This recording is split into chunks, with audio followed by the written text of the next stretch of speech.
एक बार एक गांव में ध्रुवलाल नाम का एक सीधा सादा आदमी रहता था। ध्रुवलाल का गांव के किनारे पर एक छोटा सा पुश्तैनी घर था।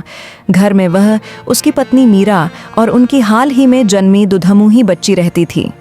ध्रुव के पास पैतृक जमीन तो बहुत थी, पर वह सारी जमीन ऊसर थी, जिस पर बरसों से कोई फसल नहीं हो पाती थी। घर चलाने के लिए ध्रुवलाल गांव के अमीर और दयालु सेठ कैलाश के यहाँ दिहाड़ी पर काम करता था।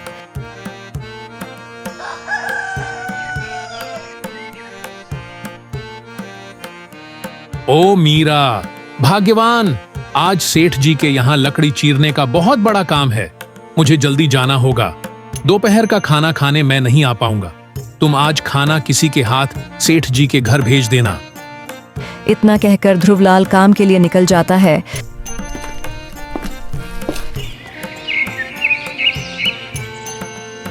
आज तो आसपास कोई नजर नहीं आ रहा जिसके हाथ खाना भेज सकूं। लगता है मुझे ही खाना पहुंचाने जाना पड़ेगा। उसने अपनी बच्ची को पड़ोस में छोड़कर सेठ कैलाश के घर की ओर निकल पड़ी, मगर रास्ते में एक पुराने सूखे कुएं के पास जहरीले बिच्छू ने उसे डंक मार दिया।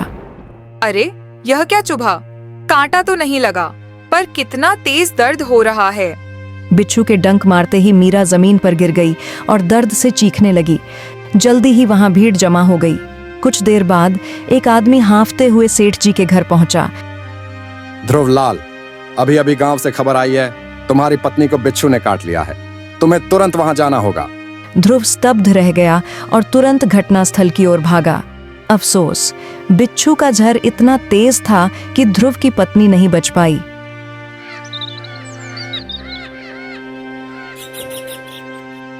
सब खत्म हो गया। तुम मुझे और हमारी इस छोटी बच्ची को अकेला छोड़ गई। अब इस बच्ची को मैं कैसे पालूंगा? इससे तो अच्छा था कि मैं भी मर जाता। अपनी पत्नी के चले जाने के दुख में ध्रुव कई दिनों तक बहुत दुखी रहा।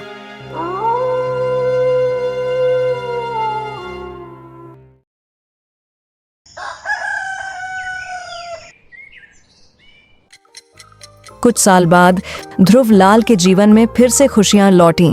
उसकी बेटी नेहा अब बड़ी हो चुकी थी। वह बहुत ही सुशील और समझदार लड़की थी। फिर एक दिन नेहा का रिश्ता विकास नाम के एक अच्छे लड़के के साथ पक्का हो गया। ध्रुव ने अपनी बेटी की शादी बड़े ही धूमधाम से की। ध्रुवलाल का एक भी बेटा नहीं था, इसलिए उसने विकास को घर जमाई बना लिया। शादी के कुछ दिन बाद विकास एक दिन ढेर सारे नोटों के बंडल लेकर आया। अरे बाप रे, इतने सारे पैसे! बेटा विकास, तुम इतने पैसे कहां से लाए? तुम्हारी तनख्वाह तो इतनी ज्यादा नहीं है। अरे पिताजी, यह तनख्वाह नहीं है। इसे आजकल की भाषा में फाइल पासिंग कमीशन कहते हैं। मतलब तुम अब लोगों से घूस लेने लगे हो? हाँ पिताजी, आपको क्या पता, ईमानदारी के रास्ते पर चलने वाला हमेशा पीछे रह जाता है। अगर घूस लेकर काम करेंगे तो बहुत जल्दी तरक्की करेंगे।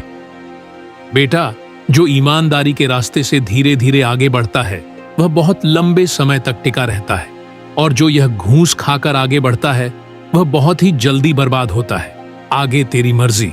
इतना कहकर ध्रुव दुखी मन से घर से बाहर निकल गया। ठीक ही तो कह रहे हैं पिताजी, घूस लेना पाप है। तुम भी शुरू हो गई। पिताजी ने मुझे कम सुनाया है क्या? घूस लेना कोई पाप वाप नहीं है। आजकल सब ऐसे ही काम करते हैं। चलो मेरे लिए खाना लगा दो, मुझे भूख लगी है।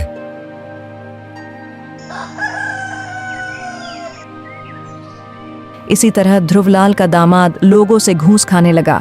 वह हर रोज घूस लेने लगा, लेकिन ध्रुवलाल को यह सब बिल्कुल भी पसंद नहीं था। अरे बेटे, मुझे ये तुम्हारा इस प्रकार काम करना बिल्कुल भी अच्छा नहीं लगता। क्या तुम मेरे लिए लोगों से घूस लेना बंद नहीं कर सकते हो? अरे पिताजी, ये रोज रोज घूस घूस क्या लगा रखा है मुझे? तुम्हारी इस प्रकार की बातें अच्छी नहीं लगती। अगर आपको मेरे घूस लेने से समस्या हो रही है तो बताओ, मैं अभी ये घर छोड़कर चला जाता हूँ। विकास, पिताजी की बात तो मान लो। तुम इस प्रकार की बातें क्यों कर रहे हो? क्या पिताजी ने कोई गलत कहा है? वो तो वही कह रहे हैं जो हमारे लिए अच्छा है। वैसे भी इस तरह पैसे कमाना भी तो पाप ही है। तुम ज्यादा मेरी अम्मा मत बनो। मुझे जो अच्छा लगेगा मैं वही करूंगा। अगर तुम्हें मेरे साथ रहना हो तो बताओ, वरना तुम मेरी जिंदगी से जा सकती हो। अरे बेटा, मेरे कारण तुम दोनों आपस में मत लड़ो। मैं ही इस घर को छोड़कर चला जाता हूँ। मैं तो बस इतना चाहता हूँ कि तुम दोनों खुश रहो। अरे पिताजी, विकास ने गुस्से में कह दिया है। आप क्यों इनकी बात दिल पर ले रहे हो? अगर आप यहाँ नहीं रहोगे तो मैं भी आपके साथ चलती हूँ। अरे बेटी, मेरी अब उम्र भी हो गई है। तू मेरी वजह से अपनी जिंदगी खराब मत कर। मैं जहाँ रहूंगा खुश रहूंगा, और तब दामाद जी घूस लेना बंद कर देंगे। मैं तब घर वापस आ जाऊंगा। इतना कहकर ध्रुव घर छोड़कर चला गया। वह सीधे पुराने सेठ कैलाश के यहाँ गया। क्या हुआ ध्रुव? आज तुम इतने परेशान क्यों लग रहे हो? फिर ध्रुवलाल अपने साथ हुई सारी घटना के बारे बता देता है। अरे ध्रुवलाल, ये तो तुम्हारे दामाद ने बहुत गलत किया भाई। पर तुम चिंता मत करो, आज से तुम यहाँ रहो। यहाँ तुमको घुस की नहीं, इज्जत की रोटी खाने को मिलेगी। नहीं सेठ जी, इसकी कोई जरूरत नहीं है। मैं तो अपने खेत पर ही रह लूंगा सेठ जी। पर तुम वहाँ कैसे रह लोगे? वहाँ तुम्हारे रहने के लिए कोई व्यवस्था नहीं है। सेठ जी, आप चिंता मत करो, मैं वहां बड़े ही आराम से रह लूंगा।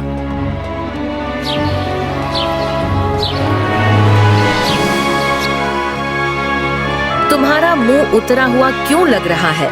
आज ऑफिस में कुछ हुआ क्या? हाँ, आज मैं घूस लेते हुए पकड़ा गया। अब मुझे अपनी नौकरी से भी निकाल दिया गया है, और जितना भी घूस का पैसा लिया था वह सब सरकार को वापस लौटाना होगा। मुझे बिल्कुल समझ नहीं आ रहा है अब मैं क्या करूंगा। इधर सेठ कैलाश ध्रुव से मिलने उसकी झोपड़ी पर गए। अरे ध्रुवलाल, तुम्हारे लिए खुशखबरी है। तुम्हारी जो ऊसर जमीन थी ना, वो एक सरकारी प्रोजेक्ट के लिए खरीदी जा रही है, पूरे 10 लाख रुपए में। क्या 10 लाख रुपए? सेठ जी, मुझे तो आपकी बात पर विश्वास नहीं हो रहा।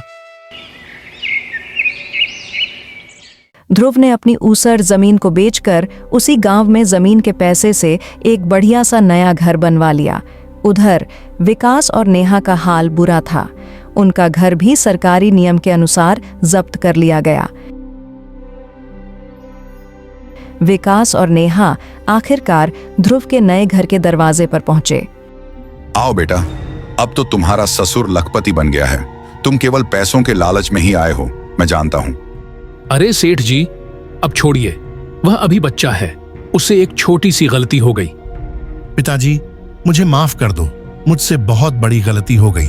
आपकी बात नहीं मानने के कारण आज मेरे हाथ से नौकरी भी चली गई और हम बेघर हो गए।